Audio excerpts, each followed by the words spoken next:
first, I welcome the Reform UK donor who turned his back on the Tory party, Zia Yusuf. Now, 64 migrants made the journey across the Channel today, becoming the first illegal Channel migrants under the new Labour government. They've been called the Starmada by some people. The crossings are expected to continue as long as the weather stays favourable, prompting fears that Keir Starmer's early decision to scrap the Rwanda plan will embolden people smugglers and push more people across the Channel into Britain. Well, Zia joins me in the studio now. Thank you very, very much. Well, Reform's election campaign focused quite heavily on illegal immigration, but with just 5 MPs in Parliament, you're up against Labour's 172-seat majority. What impact now can you guys have on stopping the boats? Well, look, I think firstly, the MPs that we do have, 5 amazing MPs, are going to do everything that they can within the context of, 5 of obviously many hundreds of members of Parliament, to the degree that they're able to ask questions and called upon. But obviously Nigel Farage is a world-class campaigner. He has done more than anybody to draw attention to this issue, not just recently, but for years. He's been going down to the Channel, drawing attention to the fact that the so-called border force are effectively acting as a complimentary ferry service, being paid for by the hard-earned money of the people watching this programme. Yeah, well, one of the issues with Labour at the moment, and we'll come on to this later on in the show, but these planning reforms. So they also want to build 1.5 million social houses across their first term in office. They've also said that asylum seekers will be able to live in some of those houses, right? So I just wonder, in those 5 seats that you guys have won, would you be able to give any kind of guarantee to your constituents there that that will not be the case in your constituency? So you're not going to end up with a load of new houses and they're going to be full of asylum seekers? Well, what I can guarantee is that the Reform MPs will be doing everything within their power, within the context of the constitutional power of an MP in this country. That I can absolutely guarantee, and highlighting it. I've met them all. They're all amazing, amazing members of Parliament. But look, a lot of these problems are essentially trying to... Look, clearly we don't build enough homes. Last year we built 215,000 homes. Net migration to this country was 650,000. So the population continues to explode. We can't build enough homes to house them. Obviously, Labour have been talking about housing illegal migrants in some of these homes.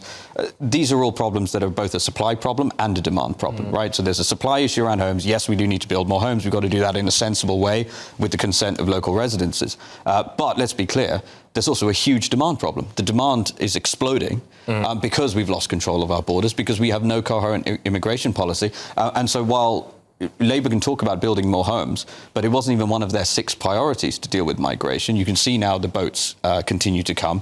There's absolutely no evidence that the problems that we've seen, and there have been huge problems under the Conservative Party, are going to do anything other than deteriorate at a more rapid rate under Labour. OK, well, we're going to have to watch this space, aren't we? But I'm quite keen to get your views on this. So Reform's election campaign was accusations of racism, etc., weren't there, of course. But Chairman Richard Tice sought to remedy this by highlighting the diversity of some of Reform's candidates. We can play a little clip of this now. Apparently, we're all racists. Apparently, we're all bigots. Apparently, we're all xenophobes.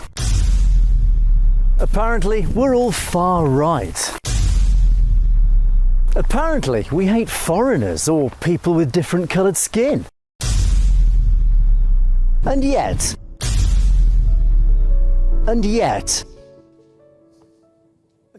Yeah, now, look, I get why you guys maybe did that, but I just wonder whether or not you feel as though that video was actually pandering to the kind of pro-diversity mob a bit, really.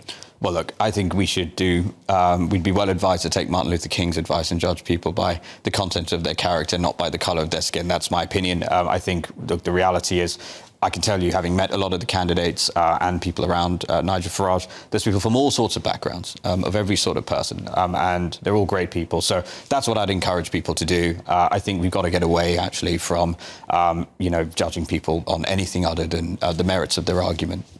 Yeah, I did wonder when I saw that go out again. I could see exactly why he did it, the timing of it and all of that stuff. And, there's a point to be had there, definitely. But I did wonder as well whether or not it was maybe playing slightly into the diversity brigade's mob. But your party's membership is soaring. You're promising new heights. So growing by nearly 2/3 in the last month, this is according to the latest stats I've got anyway. You've now got a total of 65,000 members who each pay around £25 a year for that privilege. Nigel Farage believes, though, that dodgy candidates cost the party a few percentage points in the polls. He told GB News reporter Charlie Peters that he's now focusing on building what he says is a proper political party. So the next big stage is to build structure around the country, to democratise, to allow people to pick their own chairman, their own treasurers. And once you start to get organic growth at town and constituency level, then you start to find the people that might make good local councillors. So, look, I'm not underestimating the magnitude of the job, and I'm going to have to try to be an MP for the constituents here, to be active in the House of Commons, and to lead the charge to build a national political party. It's not going to be easy for the next few months, to put it mildly. Well, it's not going to be easy, and it's not going to be easy financially either. Are you going to continue backing the party for the next 5 years yourself? Well, I can tell you I've already spoken to lots of people who are very keen to donate money to reform. I think what's been achieved in this election is remarkable. 4 million votes, third in 98 seats, third largest party. By the way, done with a shoestring budget, done with Nigel Farage as leader for 4 weeks, done with no national infrastructure, and done with an openly hostile press, right?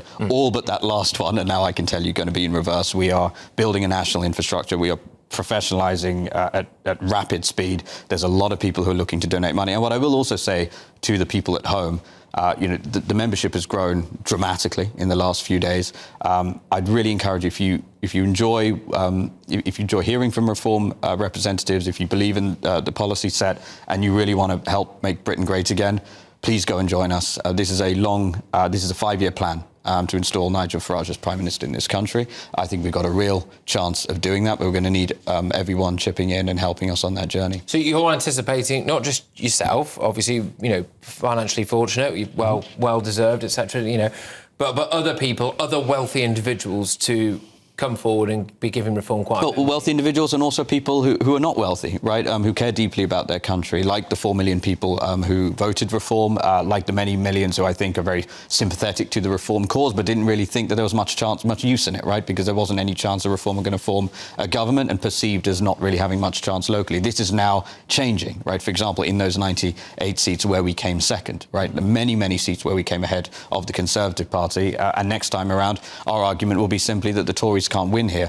So not just wealthy people, there are plenty of wealthy people we're speaking to, and I'm confident will chip in. But likewise, people who aren't wealthy, every little bit helps, and they become our advocates. It's been amazing, the energy and momentum. I put something on my Twitter recently just showing that we're the only party which has that precious thing of momentum and enthusiasm. The Conservative Party vote share obviously collapsed. The Labour Party vote versus last time fell, and the Lib Dem votes fell. So yes, we have an unfair system, in inverted commas, but we can and will win under a first-past-the-post system. We just need to maintain this momentum. OK, Zia, look, thank you very much. Great to have you on the show. Thank you. Hope to chat to you again very, very soon. It's entrepreneur and Reform UK donor Zia Yusuf. Now,